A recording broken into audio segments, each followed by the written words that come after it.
எங்கள் வாழ்வும் எங்கள் வளமும் மங்காத தமிழ் என்று சங்கே முழங்கு.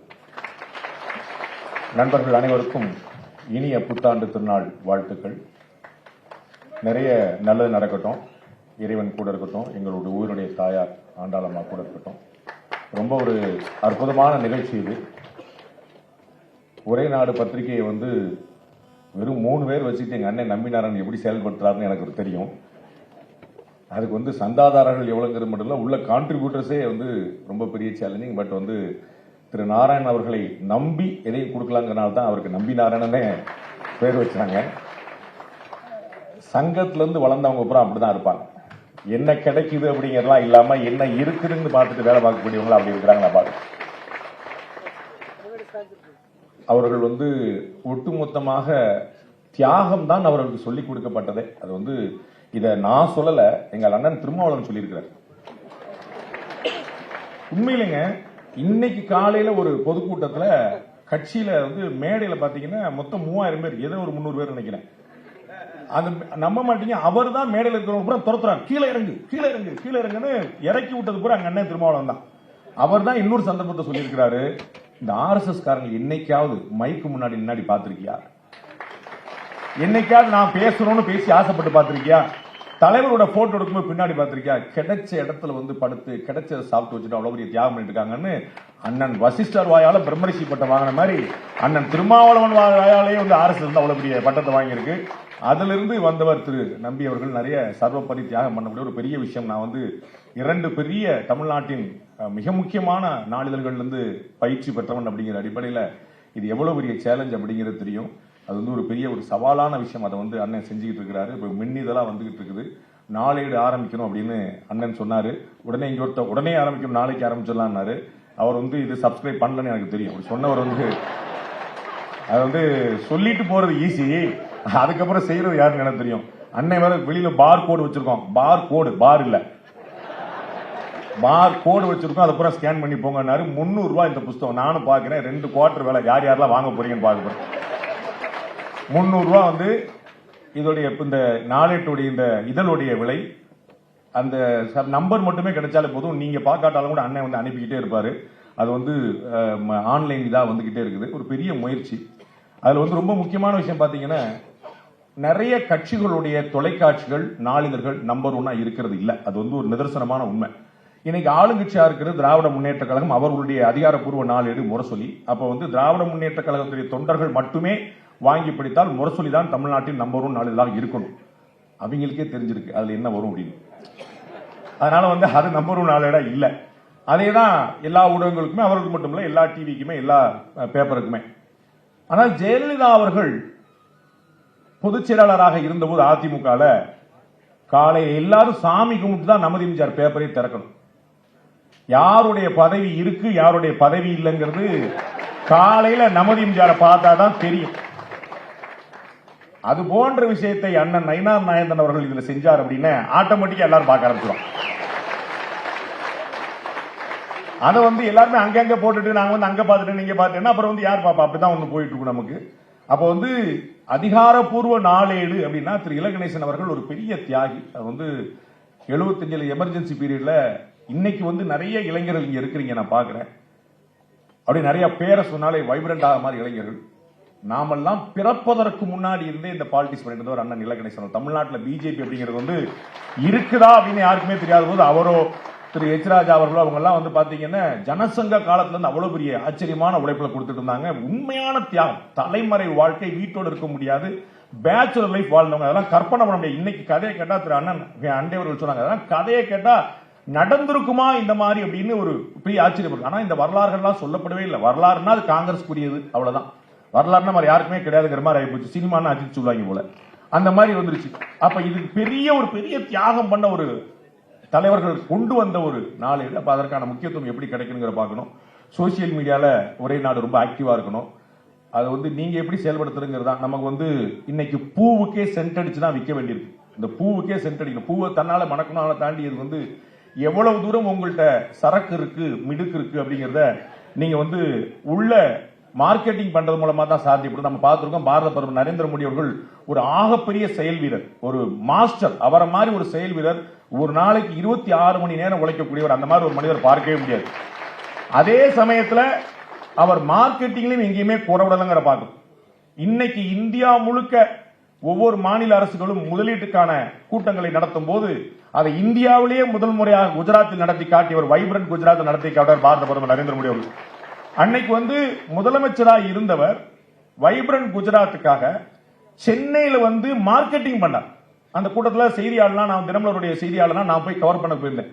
ஒரு சின்ன உள்ளரங்கு கூட்டம், ஒரு ஹோட்டல் நடந்த, நட்சத்திர நடந்த கூட்டம். ஒவ்வொரு தொழிலதிபரும் கேட்கக்கூடிய கேள்விக்கு பதில் சொல்லிட்டு இருந்தார். ஒரு முதலமைச்சரா இல்ல, ஒரு மார்க்கெட்டிங் மேனேஜரா, ஒரு சிஇஓ போல செயல்பட்டு இருந்தார்.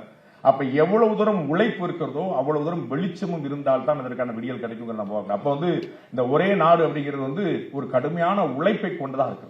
அதற்கு பின்னாடி நிறைய வெளிச்சங்கள் தேவைப்படுது. விளம்பரங்கள் குடு அப்படின்னு சொன்னா யாரும் கொடுத்துட மாட்டாங்க. விளம்பரம் கொடுக்க வேண்டிய அளவுக்கு இங்க வந்துட்டோம்னா ஆட்டோமேட்டிக்கா கொடுத்துருவாங்க. இவ்வளவுதான் தத்துவம். நான் அது உள்ள இன்சிடென்டா இருந்து பார்த்து சொல்றேன். அந்த ஒரே நாடு வாங்கினா பல விஷயங்கள் இருக்கும் முடியுது. வெறுமனே மருந்துகளை கொடுத்து கொண்டால் யாரும் சாப்பிட மாட்டாங்க. அதற்கு ஒரு கேப்சூல் தேவைப்படுது. மருந்து கொஞ்சம் கசப்பா இருக்கும், அதுக்கு ஒரு கேப்சூல் தேவைப்படுது. அப்ப எப்படி கொடுக்கணுங்கிற பாக்க நான் இன்னைக்கு இந்த இடத்தை பார்க்கும்போது ஒரு 50 வருஷத்துக்கு முன்னாடி இருந்த ஒரு காங்கிரஸ் கட்சிக்காரர்களுடைய ஒரு செயல்பாடு போல தெரியும்.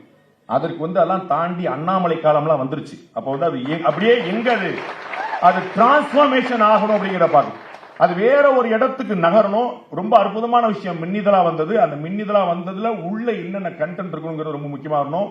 தலைவர்களுடைய அறிக்கைகள், அவருடைய குறிப்புகள், அவருடைய ட்வீட், அவங்க எல்லாமே முதல்ல நீங்க எங்க பாக்கணும், ஒரே நாடுல பாக்குற மாதிரி கொண்டு வரணும். சோ ஒரே நாடுல பார்த்தாதான் நமக்கு விஷயமே தெரியுங்கிற மாதிரியான ஒரு விஷயத்தை கொண்டு வந்தா ஆட்டோமேட்டிக்கா அது ஒரு பெரிய ஒரு மாற்றத்தை கொண்டு வரும்.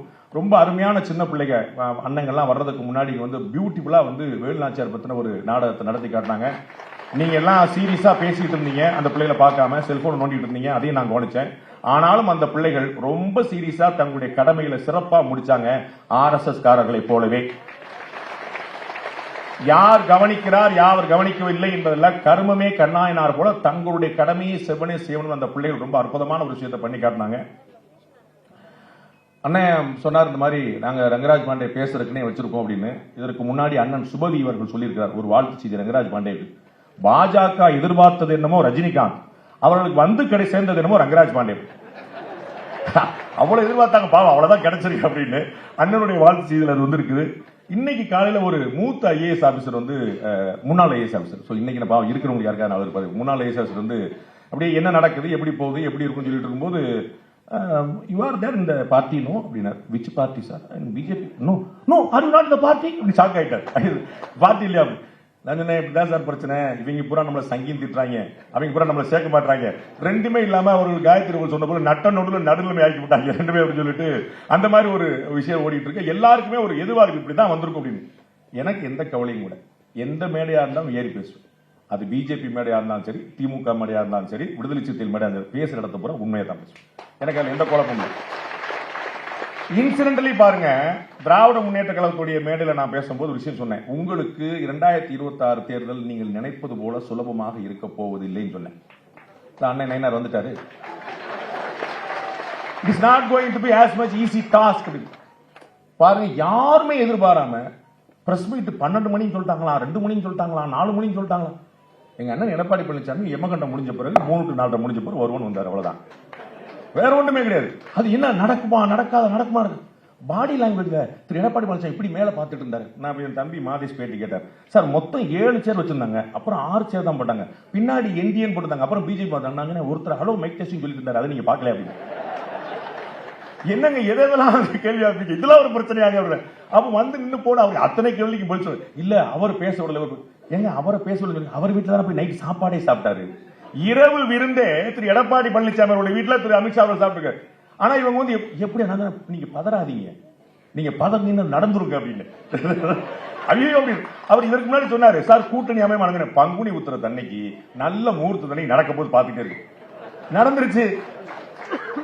நான் சொன்னேன், வரவேற்புக்கு உங்களுக்கு சொல்லுவாங்க, கட்டாயம் அதுக்கு வந்திருக்க பத்திரிகையாளர் சொல்லாம இருக்க முடியாது, கட்டாயம். அப்ப ஒரு இந்த அலையன்ஸ் ரொம்ப பெரிய ஒரு பெரிய ஒரு மாற்றத்தை, ஒரு எதிர்பார்ப்பை ஏற்படுத்திருக்கிறது. அது எவ்வளவு தூரம் நகரப்போகுது அப்படிங்கிறத நம்ம அடுத்து நம்ம பார்க்க இருக்கணும். கட்சி பத்திரிகை வேணும் அப்படின்னு நிறைய பேர் நினைக்கலாம். எனக்கு அதுல ஒரு மாற்று கருத்து இருக்கு. நான் வந்து சும்மா பதிவு மட்டும் பண்றேன். மாநில தலைவர் இருக்கிறாங்க, அந்த துறைக்கே சம்பந்தப்பட்ட மத்திய அமைச்சர்கள் அதுக்கு முன்னாடி இருந்தவங்க அவங்க இருக்கிறாங்க, அதோடைய ஆசிரியர் திரு நம்பி அவர்கள் இருக்கிறாரு. பத்திரிகை நடத்துறது வந்து சட்டமன்றத்துக்குள்ளேயும் பாராளுமன்றத்துக்குள்ளேயும் ஒரு கார்டு வாங்குறதுக்கு ரொம்ப பிரயோஜனப்படும். பட் பத்திரிகை நடத்துறது வந்து ரொம்ப செலவான காரியம். அது வந்து அதுவும் பேப்பரா கொண்டு வந்து காஸ்ட். எனக்கு வந்து தினமலர் தினத்தந்திலாம் எவ்வளவு சேலஞ்சை ஃபேஸ் பண்ணிட்டு இருக்காங்க. தினமணியில வந்து ஒரு கட்டத்தில் வந்து சர்க்குலேஷன் கூட வேண்டாம்னே முடிவு பண்ணாங்க. அது வந்து சர்க்குலேஷன் கூடுனா காப்பி கூடுனா பிரிண்டிங் காஸ்ட் கூடும், பேப்பர் காஸ்ட் கூடும். அப்படி பண்ண முடியாது. அப்படி சர்க்குலேஷன் வேண்டாங்கிற இடத்துக்கு நிப்பாட்டிட்டாங்க. அவ்வளவு பேப்பர் காஸ்ட்லாம் இருக்கக்கூடிய விஷயம் வந்து அதை விட்டு ஒரு ஒரு அருமையான வரவேற்பு கிடைக்குமானால் அது வந்து செய்யலாம். கட்சி பத்திரிகைங்கிற ஒரு சிரமமான விஷயம்ல தாராளமாக முயற்சி பண்ணி பார்க்கலாம். பட் வந்து அதற்கு முன்னாடி 150 விஷயங்கள் வரணும்னு நினைக்கிறேன். திரு முருகன் அவர்கள் ஒரு ஆச்சரியமான ஒரு செயல் வீரர். நிறைய வந்து இந்த இடத்துல வேல் யாத்திரையை கொண்டு வந்து தமிழ்நாட்டில் பிஜேபிக்கு வந்து வேற ஒரு எழுச்சியை நிதர்சனமாக கண்ணில் காட்டினவர். 2021 சட்டமன்ற தேர்தல் அவர் தலைமையில சந்திச்சு 4 சட்டமன்ற உறுப்பினர்கள் உள்ளே கொண்டு போய் காட்டினவர். அப்படி ஒரு ஆக்டிவான செயல் வீரராக இருக்கிறார். அவரும் அது மாதிரி தான் நிறைய வந்து பேச மாட்டார். அவருடைய ஆக்ஷன்ஸ் வந்து எல்லாருமே தெரிஞ்சிருக்கும். அதே போல எங்கள் அண்ணன் நயினார் நாகேந்திரன் வந்து பேச்சுக்காக அறியப்பட்டவர் அல்ல, அவர் வந்து ஒரு செயல் வீரர். அவர் வந்து பெரிய பெருந்தன்மைக்கு சொந்தக்காரர். எனக்கு தெரிஞ்சு எந்த ஒரு புதிய தலைவரும் முந்தைய தலைவரை இவரை போல புகழ முடியாது. திரு அண்ணாமலை அவர்கள் பாஜகவின் சொத்து அப்படின்னு வேற எந்த தலைவருக்காவது வாய்ப்பு இருந்தா சொல்லியிருப்பாங்களா அப்படின்னு சொல்ல முடியாது. அந்த அளவுக்கு வந்து பணிவும் அடக்கமும் தன்னுடைய குணமாக கொண்டிருக்கக்கூடியவர் திரு நயினார் நாகேந்திரன் அவர்கள். அது மட்டும் இல்ல, எங்க நெல்லை சீமையை சேர்ந்தவர். அழகன் பிரேம்ல அப்படி போட்டோ போட்டீங்கன்னா அப்படியே வந்து அட்ராக்ட் பண்ணிடும். அண்ணன் வந்து அதனால்தான் எதிரில் இருக்கிறவங்க கூட வந்து அவர்கிட்ட வந்து காயத்ரி அவர்கள் சொன்னது போல எதிர்க்க கூட சரிங்க நான் அன்பா பண்ணிடுங்க. ஏன்னா அவர் அப்படி எந்திரிச்சு நின்னா அப்படி ஸ்டைலா இருக்கு. அவர் வந்து எங்க ஊர் பண்ணையாரு. அதனால வந்து பிரம்மாண்டமான விஷயம். உபசரிப்புகள்ல அவர் அடிக்கிறதுக்கு ஆளே கிடையாது. அவ்வளவு அன்பு பண்பு, அவ்வளவு பெரிய இடம் வந்தாலும் ரொம்ப ஆச்சரியம் பாருங்க. எல்லா சமுதாயத்திலையும் வந்து ஒரு பெரிய நட்பு பாராட்டக்கூடியவர் வந்து திரு நயினார் நாகேந்திரன் அவர்கள். நான் திரு அண்ணாமலை அவர்களுடைய பாத யாத்திரையின் போது நான் ஒரு நாள் கவரேஜுக்காக நியூஸுக்கு நான் போயிருந்தேன் சாணக்கியால இருந்து. அப்ப வந்து அண்ணனுடைய பகுதியில் தான் அது நடந்தது. யூ ஓன்ட் பிலீவ், நானும் அண்ணனும் நடந்து முன்னாடி போயிட்டே இருக்கிறோம். மாற்று கட்சியை சேர்ந்தவர்கள், எந்த கட்சி சொன்னா அவங்க பிரச்சனை வந்ததுனால சொல்லாம விடுறேன், மாற்று கட்சியை சேர்ந்தவர்கள் ஊர்வலத்தின் முன்னாடி வந்து அண்ணன் நயினாரை பார்த்து வணக்கம் வைத்து 10 நிமிஷம் பேசிட்டு இருந்தாங்க. எல்லாம் அவர் வேற கரவேட்டி கட்டியிருக்கிறார். அவர் கரவேட்டி கட்டியிருக்கிறார். ஒவ்வொரு அவர் சாலையில திரு நயினார் நடந்தா அது எல்லோரும் அவரை உரிமை கொண்டாடும். ரொம்ப பெரிய ஆச்சரியம். ஏடிஎம்கே காரன் ஓட்டு போடுறான், டிஎம்கே காரன் ஓட்டு போடுறான் பிஜேபிக்கு. அந்த மாதிரி அண்ணன் வந்து எல்லா பக்கமும் ஆள் அனுப்பி வச்சிருக்காரு. இப்ப கூட ஏதோ மாவட்டத்தில் மாறினா நினைக்கிறேன், அந்த பக்கம் போயிருக்காரு நினைக்கிறேன். அண்ணன் இங்க இருந்து அங்க ஆள் அனுப்பிட்டார் அப்படின்னு அந்த மாதிரி எல்லா இடத்துலயும் போட்டு வச்சு போட்டு அவ்வளவு ஒரு பெரிய ஒரு தன்மையான பழகக்கூடியவர் அவர். வந்து நான் அண்ணாமலை வந்து ஒரு புயல் என்னெல்லாம் அப்படி எதிர்க்காதீங்க, நான் எதிர்பார்க்காய், நான் வந்து பொதுகை தென்றல்னார். அண்ணன் பூலித்தேவன் வம்சத்துல வந்தவர். அதெல்லாம் வந்து நீங்க எல்லாம் அப்படி நாங்க தென்றல்லாம் அப்படியே விட முடியாது. பின்னாடி ஃபேனை வச்சு நாங்க அடிச்சுக்கிட்டு போனாங்க, அதை விட முடியாது. வீரன் சுந்தரலிங்கம் பிறந்தமன், செக்கிழுத்த செம்மல் சிதம்பரனார் பிறந்தமன், கர்ம வீரர் காமராஜர் பிறந்தமன். அந்த தெற்கத்தி சீமையிலிருந்து ஒருத்தர் வந்துட்டு தாமிரபரணி தண்ணியில குடிச்சிட்டு வந்துட்டு தண்ணி காட்டாம விடுறதா? அதை வந்து அது கிடையவே கிடையாது. பேச்சுக்கு நிறைய பேர் இருக்கிறாங்க, அதை நாங்க சமாளிச்சுக்கிறோம். நிறைய பேர் இருக்கிறாங்க, அதை வந்து ஆள் ஓடிக்கிடும். செயலுக்கு தான் இங்க வந்து உடனடியாக ஒரு ஆள் தேவைப்படுகிறது. அத இந்தியாவில் பெரிய அளவுக்கு வியந்து பாராட்டக்கூடிய ராஜதந்திரிகள்ல, சாணக்கியர்கள்ல மாஸ்டரா இருக்கக்கூடிய திரு அமித்ஷா அவர்கள் வந்து அப்படி வடிகட்டி ஒரு ஆளை வந்து எடுத்திருக்கிறாருன்னு அதுவே போதும். நம்ம யார் சர்டிஃபை பண்றாங்க பார்க்கணும்ல. திரு நயினார் நாகேந்திரன் எப்படிப்பட்ட தலைவராக இருப்பார் அப்படின்னு திரு அமித்ஷா அவர்களால் அடையாளம் காணப்பட்டிருக்கார். அப்படிப்பட்டவராக இருப்பார்னு புரிஞ்சுக்கலாம். யார் வந்து அவரை தேர்ந்தெடுக்கிறார், யார் வந்து கவனிக்கிறார். நானும் செய்திக்காக இந்த தலைவரா தேர்ந்தெடுக்க எனக்கு கொஞ்சம் முன்னாடி தெரிஞ்சு வச்சுக்கோங்க சில விஷயங்கள். ஆனா நம்ம வந்து அவசரப்பட்டு செய்தி சொல்லக்கூடாது. நானும் விட்ட போட்டு அண்ணன் வந்து அண்ணே என்னென்ன செய்தி எல்லாம் நல்லபடியா நடக்கும், எல்லாம் நல்லபடியா என்னங்க காமராஜர் பேசுற மாதிரி பாத்துக்கலாம் சார். தலைவர் ஆகிறீங்களா? என்னங்க இல்ல எல்லாம் நல்லபடியா நடக்கும் சொல்லவே இல்லையே. தலைவர் அறிவிப்பு வரைக்கும் சொல்ல நினைச்சேன். நியூஸ் எடுக்கவே முடியாது போல தெரியும். நம்ம ஒரு கண்டென்ட் கிடைக்குமே பார்த்தா அண்ணன் கொடுக்கவே மாட்டேன். அதான் பிரஸ்காரம் அண்ணாமலை கண்டென்ட்டா கொடுப்பாரு. வச்சுக்க இவர்கிட்ட கறந்து பார்த்தேன். நானே பார்த்தேன், நேரடியா முயற்சி பண்ணி பார்த்தேன். ஒன்னும் பிரச்சனை இல்லை, அமைதி. எப்ப ஒவ்வொருத்தருக்கும் ஒரு பாணி இருக்கிறது. திரு வாஜ்பாய் அவர்கள் வருவதற்கு பிறகு நமக்கு வந்து இன்னொரு தலைவர் இருக்க முடியாது, வாஜ்பாய் போல ஒரு தலைவர் இருக்க முடியுமா அப்படின்னு நினைச்சான். திரு நரேந்திர மோடி அவர்கள் வந்துவிட்ட பிறகு ஆனா இப்படி ஒன்னா அப்படின்னு பாஜக RSS உடைய பிள்ளை. RSS போகிற இடமெல்லாம் விதைகளை விதைக்கக்கூடிய ஒரு நிறுவனம், விதைச்சுக்கிட்டே இருக்கு. பாரத பிரதமர் நரேந்திர மோடியை ரீப்ளேஸ் பண்ண முடியுமா அப்படின்னா நான் சொன்னேன், அவர் பீஷ்மர் மாதிரி, அவர் மட்டும்தான் அவரை ரீப்ளேஸ் பண்ண முடியும், வேற யாரும் பண்ண முடியாது. ஆனால் அதற்கு ஆள் இருக்குதான்னா 60 பேரை பட்டியல் போட்டு கொடுக்கும் RSS. அவ்வளோ பெரிய கட்சி, அவ்வளோ பெரிய 65 வயசுல இருந்து அங்க யோகி ஆதித்யநாத் வச்சுக்கோங்க, இந்த பக்கம் நம்ம தேஜஸ்வி சூர்யா வரைக்கும் வச்சுங்க, அவ்வளோ வயசு வாரியா வயசு வர. அப்ப வந்து விதைகளை விருட்சமாகக்கூடிய விஷயம். திரு அண்ணாமலை அவர்கள், அவர் பெயர் சொன்னாலே உங்களுக்கு எல்லாம் பயங்கரமா அப்படி வைப்ரேஷன் வருது, நான் பாக்குறேன். திரு அண்ணாமலை அவர்கள் இன்னைக்கு உங்களுக்கு வந்து பெரிய தலைவர். 2021 உங்களுக்கு யாருன்னு தெரியாத போது ஒரு அடையாளம் கொண்டது பாஜக RSS, அதை மறந்துடாதீங்க. அப்ப அவர் நாளைக்கு என்னவா வருவார்னு கண்டுபிடிக்கக்கூடிய தன்மை, அதை நம்ம புரிஞ்சுக்கணும். இன்னைக்கு உங்களுக்கு எல்லாம் தெரியும், அப்படி தலைவர் சூப்பர் அப்படின்னு. அவர் யார் என்று உங்களுக்கு தெரியாத போது நேரா மேலந்து இறக்கி வச்சுட்டு இவர் தான் உங்களுக்கு தலைவர் சொன்னாங்க. அப்ப பாஜக RSS இயங்குகிற சிஸ்டத்தை நீங்க முதல்ல நம்பணும். இந்த சிஸ்டம் வந்து அக்கா தமிழிசை அவர்கள் சொன்னது போல தனக்கான தேவையை சரியான நேரத்தில் தானே தகவமைத்துக் கொள்கிற கட்சியாக பாஜகவும் RSS. பாஜக அதிமுக ஆட்சி வந்தால் என்ன ஆகும் அப்படின்னா யாருக்குமே தெரியல. ஏன்னா பாஜக ஆட்சிக்கு வந்ததில்லை தமிழ்நாட்டை பொறுத்து. இங்க ஒரு 4 திட்டம் வந்தா அது யார் கொண்டு வந்தான்னு யாருக்கும் தெரியல. அது பாஜக காரங்க இது நாங்க கொண்டு வந்த திட்டம் சொல்றதுக்கு முன்னாடி ஏற்கனவே ஒரு ஸ்டிக்கர் அங்க இருக்குது. அப்ப என்ன செய்யறதுன்னு தெரியாம உங்களுக்கிறாங்க. யார் கொண்டு ஜல் ஜீவன் திட்டம் யார் கொண்டு வந்தோன்னு அண்ணன் போய் நின்பாட்டார். அங்க போய் குன்னூர்ல போய் கேட்கிறாங்க, தண்ணி வருதாயா, குழாய் இருக்கா வீடு. அவங்க ஆமா கொஞ்சம் விட்டா தலைவர் ஸ்டாலின் கொடுத்தாரு சொல்லிருப்பாங்க. அப்படி அந்த அவரு வெள்ளந்தியா இருக்காங்க சாதாரண.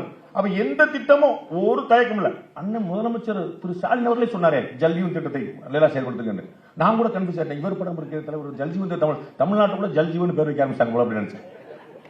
அப்ப யார் கொண்டு வந்தானே தெரியாது. அப்ப என்ன தேவைப்படுது, ஒரு ஸ்ட்ராங்கான பிரச்சாரம் மக்கள்கிட்ட தேவைப்படுது. யார் எதை செய்தார்கள் என்று கொண்டு சேர்க்க வேண்டிய கடமை.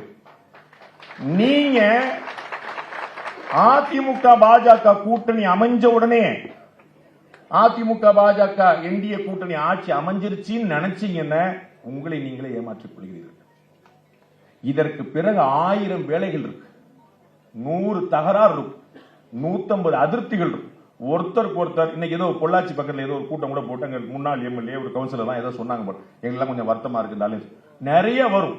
அதெல்லாம் அனுசரிச்சு போய் உங்களுடைய தலைமை என்ன சொல்கிறோம் அந்த ஸ்டாண்ட்ல இருந்து டிவேட் ஆகாம ஆளுக்கால் சோசியல் மீடியால எனக்கு பேஸ்புக் இருக்கு ட்விட்டர் இருக்குன்னு போட்டு போட்டு பாஞ்சுக்கிட்டு இருக்காம, நீ ஒரு வார்த்தை சொன்னால் எங்களுக்கு 10 வார்த்தை சொல்ல தெரியும் சொல்லிட்டு இருக்காம சொல்லிட்டு இல்ல சொல்லி நீங்க சொல்ல வேண்டிய ஆள் வேற. ஆனா அவர்கள் முயற்சி என்ன, உங்களுக்குள்ள கம்பு சுத்த விட்டா அவங்க ஈஸியா ஜெயிச்சிடலாம். அப்ப உங்களுக்கான நோக்கம் என்னங்கிறத தெளிவு வச்சுங்க, உங்களுக்கான பாதை என்னங்கிறது தெரியுங்க. போக வேண்டிய தூரம் அதிகம், பாதை அவ்வளவு சுலபமானதல்ல.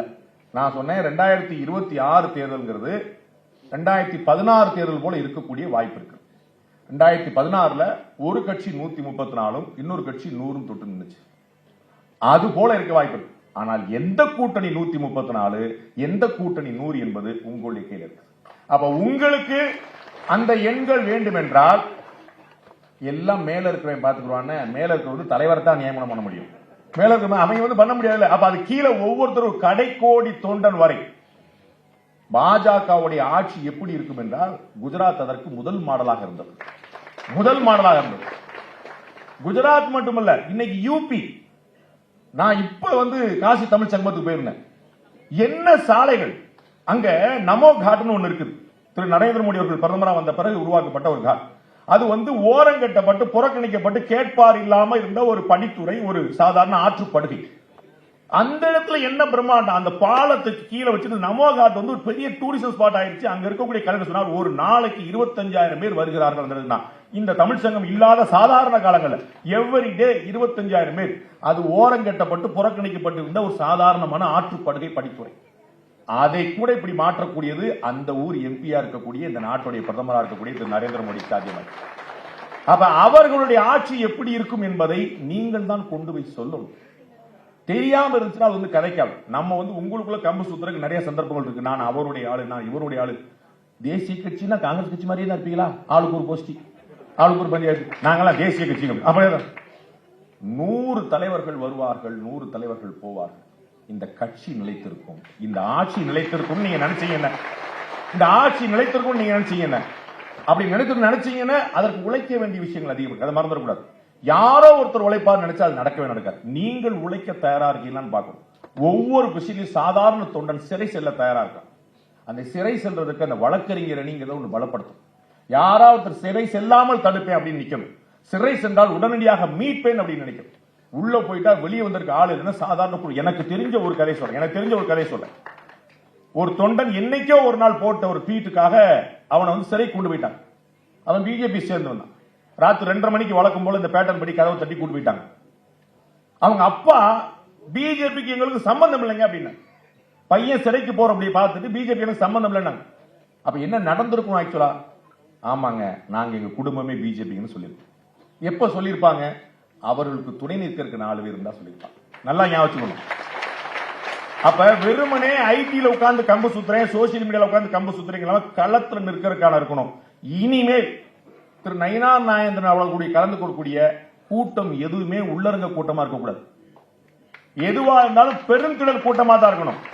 என்னப்பா இந்த டிராபிக் ஜாம் ஆகி போச்சு, அந்த பக்கம் போக முடியல, நயினார் நாகேந்திரன் கூட்டமாப்பா சொல்லணும், பாஜக கூட்டமாப்பா சொல்லணும். அப்படி இருந்தால்தான் அது 4 பேரால கவனிக்கப்படும். உள்ளரங்க கூட்டத்திலேயே வச்சுக்கிட்டு இருந்தீங்கன்னு வச்சுக்கோங்க, கட்சி எப்படி வெளியரங்கத்தை கொண்டு போறீங்க? அப்ப அடுத்த கூட்டம் எங்க நடக்கணும் முடிவு பண்ணீங்க. அண்ணன் நயினார் அவர்கள் கலந்துக்கிறார், அண்ணன் முருகன் அவர்கள் கலந்துக்கிறார், எங்க நடக்கும் பாத்துங்க. அப்ப நீங்கள் உங்கள் பிரம்மாண்டத்தை விஸ்தரித்துக் கொண்டே போனால்தான் அது வியப்பை ஏற்படுத்தும். அதிமுக இருக்கு, அவர்கள் துணை இருக்குது, நீங்க ஆட்சிக்கு வந்தலாம் நினைக்காதீங்க. அந்த அதிமுக நல்ல வேளை நம்ம கூட பாஜக இருக்குன்னு நினைக்கணும். அதற்கான வேலை நீங்க பார்க்கணும். அது நீங்க பார்த்தா தான் நடக்கும். நல்ல வேலை ஏடிஎம்கே நம்ம வந்து பிஜேபி அலைன்ஸ் வச்சுட்டோம், ஏடிஎம்கே அப்ப அந்த அளவுக்கு கொண்டு போகணும். அவங்க பார்த்துட்டோம் சொன்னா that is not going to easy game. அண்ணன் நயினார் நாகேந்திரனுக்கு பெரிய டஃப்பான டாஸ்க் காத்து. எத்தனை தொகுதியில் முதல்ல முடிவு பண்ணும். அந்த நம்பர் வாங்குறதுக்குள்ளே வந்து தாவத்து. நீங்க அண்ணன் நயினார், எங்க அண்ணன் எடப்பாடி பழனிசாமி வந்து காலமாட்டிலே பால கறந்துருவார். பயங்கர டஃப் நெகோசியேட்டர். சாதாரணமா அவர்கிட்ட நீங்க ஒரு விஷயத்தை வாங்க முடியாது. அண்ணன் நயினாருக்கு நிறைய பழக்கம் இருக்கு, இன்னும் நிறைய பழக்கம் வரப்போகுது. எவ்வளவு தொகுதிங்கிறது சேலஞ்ச், எந்தெந்த தொகுதிங்கிறது சேலஞ்ச். அப்புறம் உள்ஒதுக்கீடு வேற இருக்குது. எங்க அண்ணனுக்கு, எங்க கூட வந்தவங்களுக்கு, கூடவே நின்றவங்க தாவு தீர்ந்து போகும். அப்ப அவ்வளவையும் தாண்டி ஒரு முடிவுக்கு வரும்போது எந்த முடிவாக இருந்தாலும் நீங்கள் விரும்புகிறதா இருக்கணும் அப்படின்னு நினைச்சு ஆளாளுக்கு வேலை பார்த்தீங்கன்னா ஒரே நாடு தமிழ்நாடு, இந்த பத்திரிகை எல்லாமே ஒன்றாகும், நன்றாகும். வணக்கம்.